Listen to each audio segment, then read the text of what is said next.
Good morning class. Welcome to class science 8th video part 16.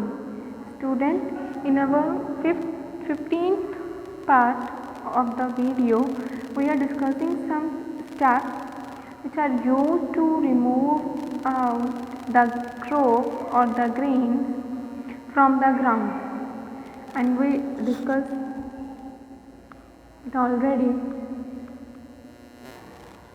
हमने students इतना पढ़ लिया था कि हार्वेस्टिंग, थ्रेशिंग और विनोइंग में कौन कौन से स्टेप्स होते हैं, किस तरीके से हम we cut the crop and we separate them from each other and what thing we have to need from that crop. First we revise it, then we talk about storage methods. Okay, एक बार मैं आपको फिर से revise करा देती हूँ कि हार्वेस्टिंग में क्या होता है, थ्रेशिंग और विनोइंग में, और ये तीनों they are different from each other, so you don't have to confuse with them सब. Okay, first threshing in which the fully matured crop, जो पूरी पकी हुई फसल है, टू कट और remove from the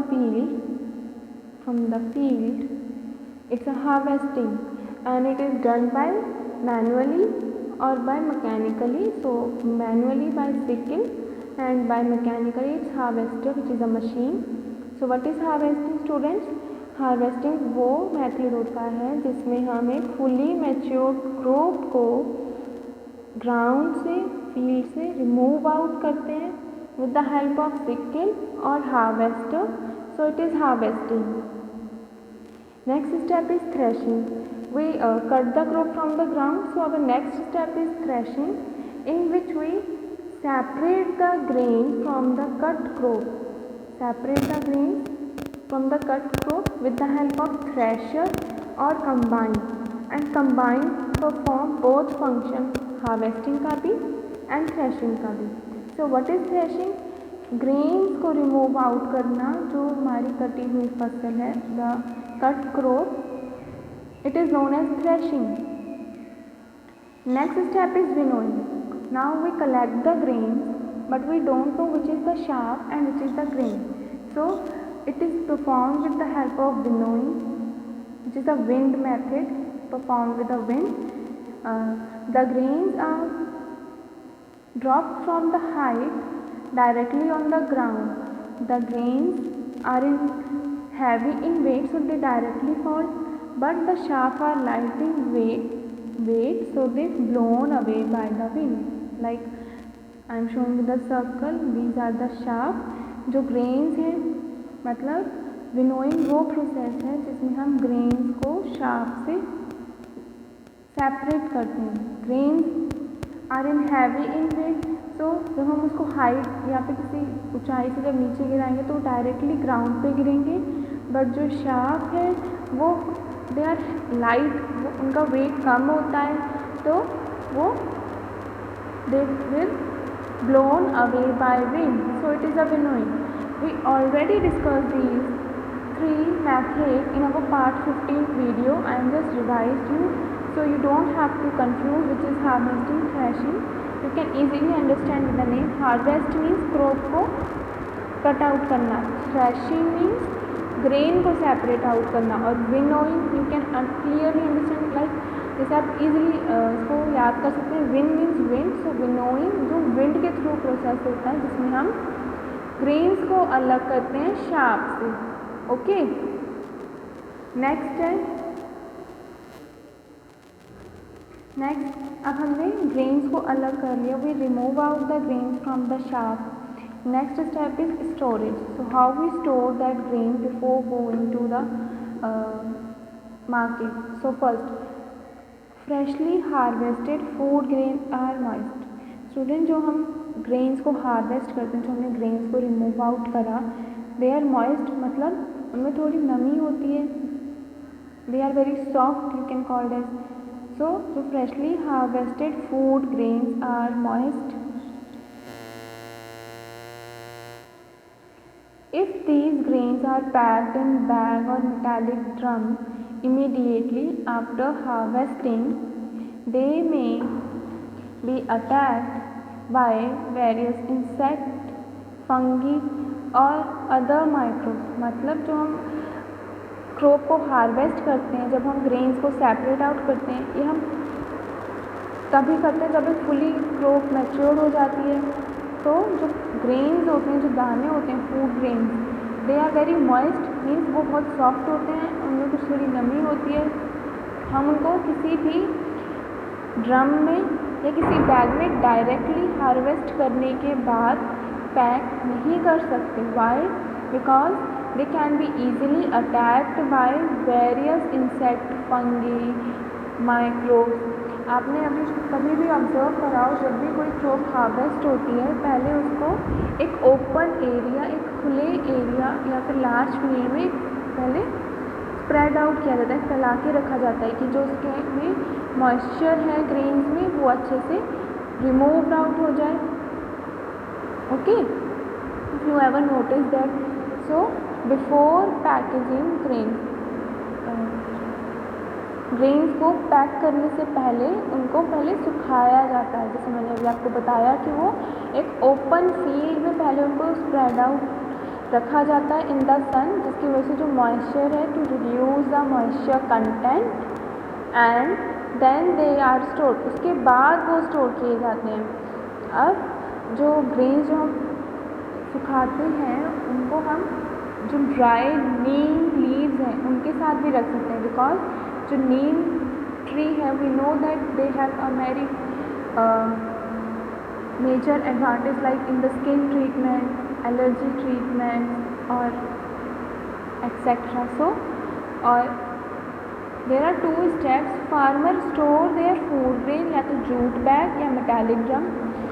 metallic like अगर कोई भी फार्मिंग से रिलेटेड होगा तो उनके घर में ये ड्रम ज़रूर होता है, and they know how to store the grain. Next, silos and granaries are used for storing large scale producer. They are the type of also a bag, jute bag. या तो हम ड्रम में रख सकते हैं या फिर हम जूट बैग या फिर एक like you can see in the second diagram, एक मेटालिक ड्रम में। Okay, this is known as slow.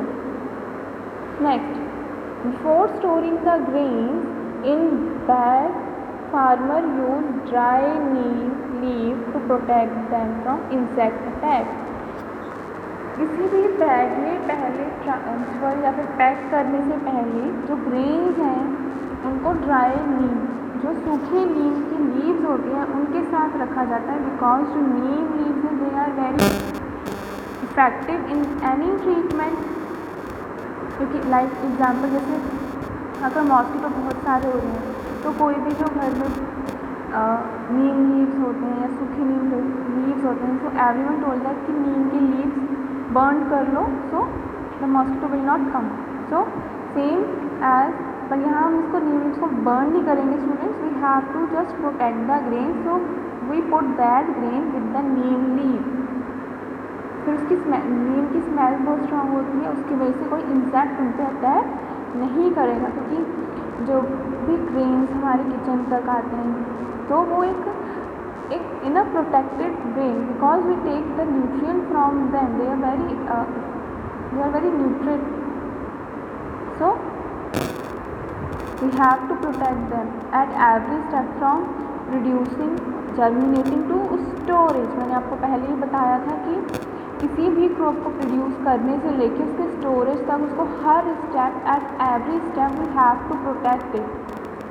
Okay, now in large scale, ये भी शॉर्ट स्केल पे था कि हम ड्राई नीम लीव यूज़ कर सकते हैं इन द स्टोरेज, लेकिन अब large scale storage granaries are treated with specific chemical के साथ, like fumigation is done in granaries or godown to protect them from soil attack.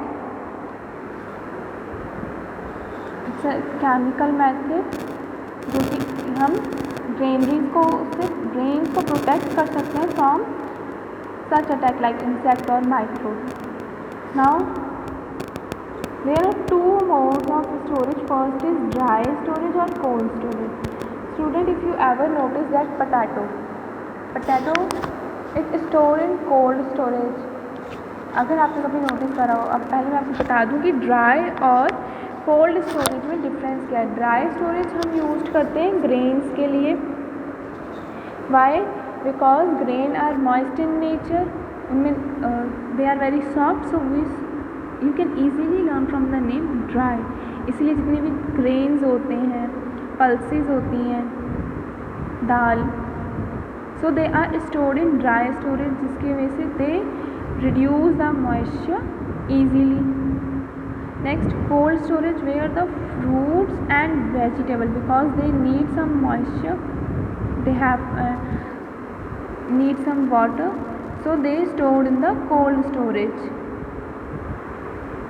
So these are two methods which used in storing the grains or vegetables, and we discussed why they are not stored directly after the harvesting, because they are moist in nature, so we can't preserve them directly. वो grains जो हैं जब freshly cut करते हैं हम उन्हें directly preserve नहीं कर सकते, डायरेक्टली पैक नहीं कर सकते, क्योंकि वो उनका नेचर जो होता है मॉइस्ट. मॉइस्ट मीन्स नमी. अगर हम डायरेक्टली उन्हें प्रिजर्व करेंगे तो they get affected by various insects, fungi और अदर माइक्रोब्स. तो पहले हमें उन्हें, उनका जो मॉइस्चर है, we have to reduce their moisture with the help of dry neem leaves or by keeping them in sun. Okay, next we will discuss some factors which affect the grains, like biotic factor or abiotic. Student, biotics mean living. If abiotic, it means non-living. Non-living factor like temperature, environment factors जितने भी होते हैं, pressure, transporting, वो सब abiotic. Biotic में living. Living में कौन कौन से आ जाएंगे? जैसे इंसेक्ट हो गया, वॉर्म्स हो गए, बर्ड्स हो गए, these are all biotic. And we will continue in our next video.